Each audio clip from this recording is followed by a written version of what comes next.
was a young person, girls were basically allowed to do only three things. Career-wise, you could be a teacher, you could be a secretary, or you could be a nurse. I didn't want to be a teacher particularly, but as I said, that's what was open to you at the time, and my parents were, in my era, when I was kid, parents typically told their kids where they were going to go to school and what they were going to major in. Women were gutsier than me and did other things, but it seemed like a logical thing to do. For some reason, they always assumed that our husbands were going to die and we'd have something to fall back on. My then husband was going to be, had gotten a job at SIU in 1967. SIU was just beginning, believe it or not. And so we moved out here, and I was 21 at the time, and the only teaching job they had, they didn't have any speech jobs open because I had a degree in speech, but they had a special ed job open. So I took that, and then the state of Illinois offered me the opportunity to get a master's degree in special ed, so I took that opportunity because SIU was right out here. And then I taught kindergarten for 1 year. The same year one of my own children was in kindergarten. And then they offered me, the population had dropped a little bit, so they had a half-time kindergarten job for the next year, or I could have a full-time second grade job. And just as a word of advice from an old lady, don't ever take a half-time job, because it's half the money and all the same. You end up working the same amount of time. And I used to tease the principal. I finally learned my multiplication table, so they moved me to fourth grade. I think we need to consider how we are funding and not funding public education. I think moves by the universities to provide more monies for kids to go to school is a wonderful forward-looking move. I mean, they're very talented people who just simply don't have the wherewithal to go to secondary school. I decry the interest in getting away from a public school system, which has always been something that our country has kind of prided itself on, providing our kids with good educations. If I were a school administrator, I would hire people with liberal arts degrees, not education degrees, simply because if you're going to prepare to be a teacher, you better prepare yourself with as much information as you can, because you never know what kid's going to ask you. And the worst thing you can do is not A, have the information, or B, be willing to help the kid find the information. The worst thing I think a teacher can do to a curious student is to squash that curiosity. And I think you as a teacher, when you provide yourself with as much fund information, that is, take all the literature you can, take all the art you can, take everything that you can as an elective, then you yourself will be a better role model for the kids. You'll know more, and you'll be able to direct kids in directions that they need to go to learn more. Just give yourself as much a broad background in any discipline you can to be a good teacher. I mean, you really honestly can't teach somebody to be a teacher. Either you can do it or you can't. And part of it is sort of like being an actor. You know, either you can or you can't. You probably all had teachers that knew what they were talking about, but they were duds. Yeah.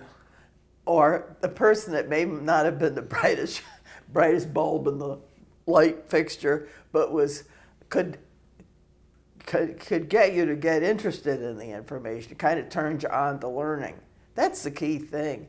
I mean, you can be brilliant, but if you can't get the kids revved up about it, you might as well stay home. It really is important to look at teaching as an interactive sport, so to speak. You're not standing up there, particularly with and I don't think it's just with little kids. High school, I can remember in high school and college, the teachers that were most emotive are the ones who are most effective.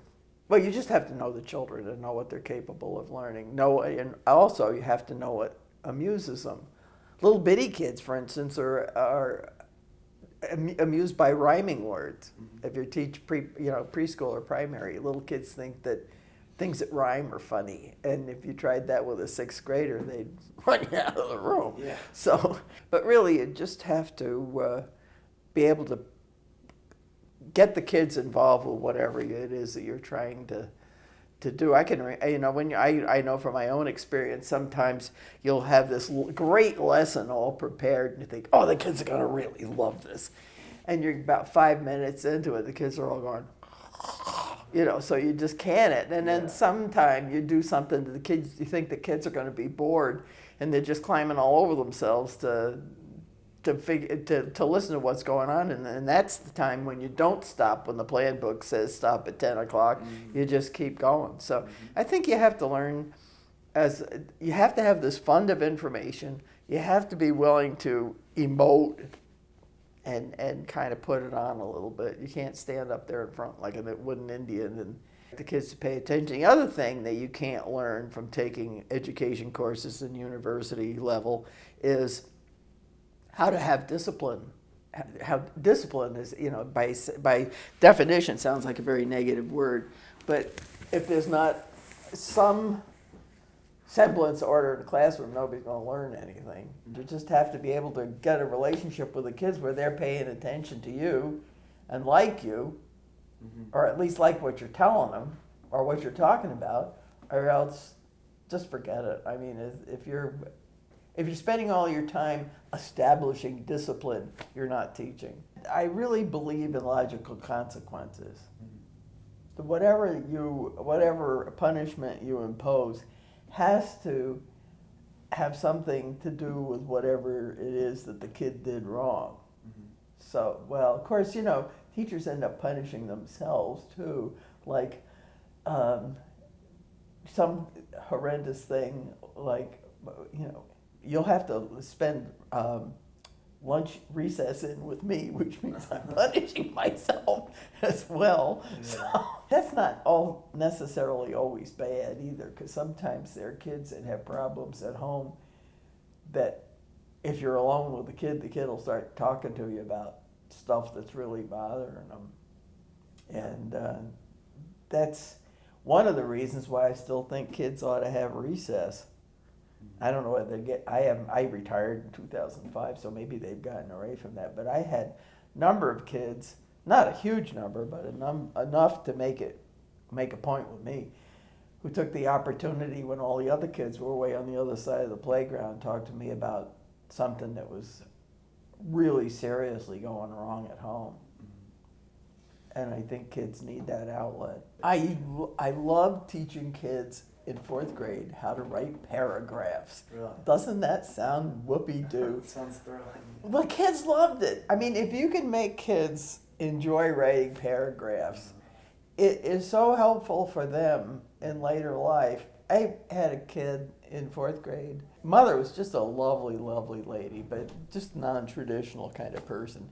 And when the little guy started in 4th grade, he couldn't string 3 words together. Oh, wow.